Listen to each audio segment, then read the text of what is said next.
স্বাধীনতা সার্বভৌমত্ব রক্ষায় শহীদ রাষ্ট্রপতি জিয়াউর রহমান পঞ্চম সংশোধনীর মাধ্যমে সংবিধানে যা সংযোজন করেছেন তার ভিত্তিতে দেশ পরিচালনায় সবার সহযোগিতা চেয়েছেন বিএনপির ভাইস চেয়ারম্যান ও বরকতুল্লাহ বুলু।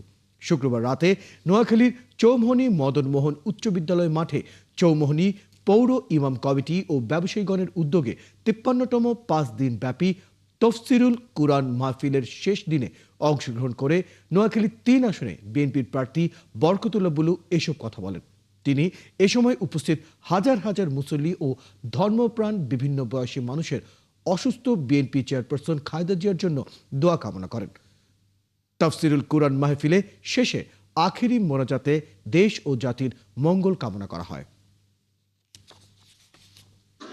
আমাদের প্রিয় নেতা মহান স্বাধীনতার ঘোষক শহীদ প্রেসিডেন্ট জিয়াউর রহমান ক্ষমতা আসার পর পঞ্চম সংশোধনীর মাধ্যমে সংবিধানে আমাদের বিসমিল্লাহির রহমানির রহিম মহান আল্লাহর প্রতি অবিচল আস্থা বিশ্বাস এবং ন্যায় বিচার ভিত্তিক সমাজ ব্যবস্থা গড়ার যে শব্দগুলো সংবিধানে উনি সংযোজন করে গিয়েছিলেন, এই শব্দগুলো পরবর্তী পর্যায়ে সংবিধানে থাকে নাই।